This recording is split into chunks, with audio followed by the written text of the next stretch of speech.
Hello বন্ধুরা, Shweta village food cooking চ্যানেলে আপনাদের সবাইকে আবারও স্বাগত জানাচ্ছি।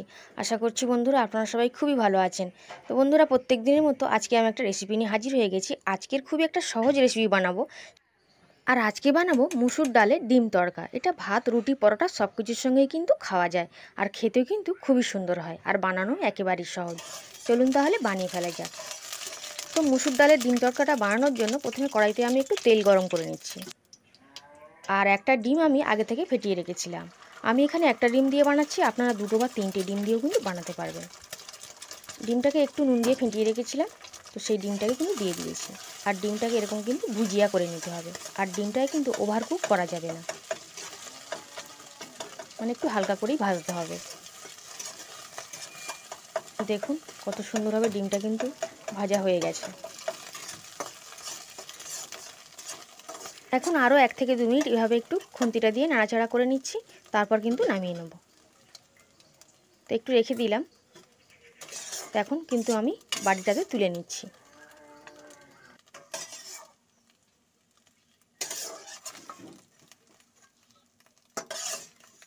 তো বন্ধুরা, ডিমটা ভাজা হয়ে গেছিলো, কড়াই থেকে আমি তুলে নিলাম। আর একটু তেল কিন্তু বাড়িয়ে দিয়েছি। আর এই রান্নাটা কিন্তু আমি সর্ষের তেলেই করছি। কিছুটা কাঁচা লঙ্কাকে চিড়ে নিয়েছিলাম, সেই লঙ্কাগুলোকে দিয়ে একটু ভেজে নিচ্ছি। আর একটা বড় সাইজের পেঁয়াজে কুচি করে রেখেছিলাম ছোটো ছোটো করে, সেই পেঁয়াজ কুচোনোগুলোকে দিয়ে দিচ্ছি। দিয়ে পেঁয়াজটাকেও কিন্তু একটু লাল করে ভেজে নেব। খুবই কিন্তু ঝটপট কিন্তু বানানো হয়ে যায়, একটা স্বাস্থ্যকর কিন্তু রেসিপি। আর এই রেসিপিটা কিন্তু ভাত, রুটি, পরোটা সব কিছু দিয়েই খাওয়া যায়। পেঁয়াজটাকে দেখুন একটু লাল করে কিন্তু ভেজে নিচ্ছি। পেঁয়াজটা কিন্তু আমার লাল করে ভাজা হয়ে গেছিলো।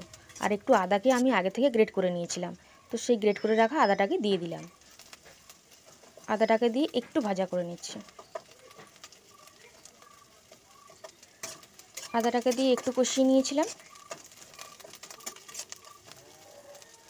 এখন সমস্ত গুঁড়ো মশলাগুলোকে অ্যাড করে দিচ্ছি।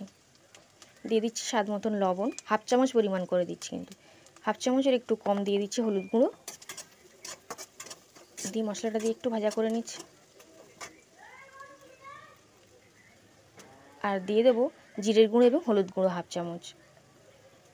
আর হাফ চামচের একটু কম দিয়ে দিলাম লঙ্কার গুঁড়ো। ঝালটা কিন্তু আপনারা বুঝেই ব্যবহার করবেন। সমস্ত গুঁড়ো মশলাগুলোকে দিয়ে একটু ভাজা করে নিলাম বা কষিয়ে নিলাম। এখন একটা টমেটোকে, ছোটো সাইজের টমেটোকে কুচি করে রেখেছিলাম, সেই টমেটো কুচিটাকে দিয়ে দিলাম। এই টমেটোটা দিলে কিন্তু বন্ধুরা এই ডিম তড়কাটা খেতে বেশ ভালো লাগে। খুব ভালো করে টমেটোটা কষানো হয়ে গেছিলো। এখন অল্প করে একটু জল দিয়ে দিচ্ছি। এখন একটু জল দিয়ে এভাবে 2 মিনিটের মতন একটু রেখে দিচ্ছি। তাহলে কিন্তু টমেটোগুলো খুব ভালোভাবে সেদ্ধ হয়ে যাবে। তো কিছুক্ষণ পর দেখুন টমেটোটা খুব ভালোভাবেই সেদ্ধ হয়ে গেছিলো। আমি একটু কষিয়ে নিচ্ছি। এইভাবে নাড়াচাড়া করে কিন্তু সমস্ত মশলা এবং টমেটোকে একটু কষিয়ে নিতে হবে। এখন দেখুন তেল ছাড়তে কিন্তু শুরু করে দিয়েছে, তার মানে কিন্তু আমার কষানোটা পুরোপুরি হয়ে গেছে। আগে থেকে আমি 150 পরিমাণে মসুর ডাল একটু ধুয়ে একটু ভিজিয়ে রেখেছিলাম, আর সেটা খুব ভালো করে জল ঝরিয়ে নিয়েছি। সেই ডালটাই কিন্তু দিয়ে দিচ্ছি। আর মসুর ডাল বন্ধুরা সেদ্ধ হতে কিন্তু বেশি সময় লাগে না, আর তাও আমি একটু 10 মিনিটের মতো ভিজিয়ে রেখেছিলাম। এখন ডালটাকে দিয়ে 5 মিনিটের মতো এইভাবে নাড়াচাড়া করে নিতে হবে। মানে একটু সব কিছু মশলা, টমেটো সব কিছুর সঙ্গে একটু কষিয়ে নিলাম, তাহলে কিন্তু খেতে বেশ ভালো লাগবে। তো সব কিছুর সঙ্গে কষানো হয়ে গেছিলো। এখন আমি 1 বাটি পরিমাণে জল দিয়ে দিচ্ছি।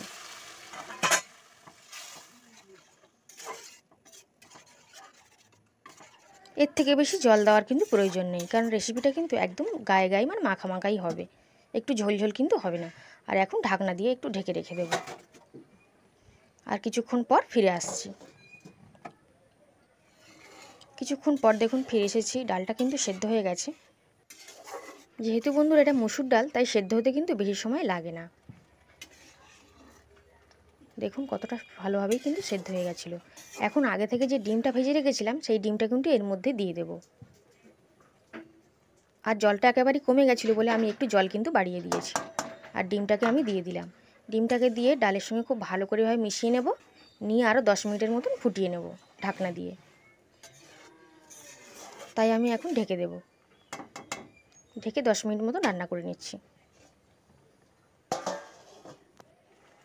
10 মিনিট মতন রান্না করে নিয়েছিলাম। খুব ভালোভাবে কিন্তু মুসুর ডালের ডিম তড়কাটা রেডি হয়ে গেছে। আর দেখুন বন্ধুরা, এইরকমই কিন্তু ঘন হবে। আরও যখন নামিয়ে নেব ঠান্ডা হয়ে গেলে কিন্তু আরও ঘন হয়ে যাবে। এখন কিন্তু কড়াইটা আমি নামিয়ে নিচ্ছি। আর নুনটা কিন্তু একটু দেখে নিয়েছিলাম। কড়াইটা পরিষ্কার করে বসিয়ে দিয়েছি, সর্ষের তেল একটু দিয়ে দিচ্ছিলাম, আর দিয়ে দিচ্ছি একটু সর্ষে। আর গ্যাসটা অফ করে দিয়েছি, কারণ কারি পাতা একটু ছটফট করে, তো সেই জন্য। তো কারি পাতাগুলো দেখুন দিয়ে দিয়েছি, বেশি আর কিছু করতে পারবে না। তো যাই হোক, একটুখানি ফোড়ন দিয়ে নেবো ডালে। আর আপনারা যদি কারি পাতা পছন্দ না করেন তো জিরে দিয়ে ফোড়ন করে নিতে পারেন, তাহলে কিন্তু খেতে ভালো লাগবে। আর ডিম তড়কাটাকে একটা বাটির মধ্যে আমি ঢেলে নিয়েছিলাম, আর ফোড়নটা উপর থেকে দিয়ে দিচ্ছি।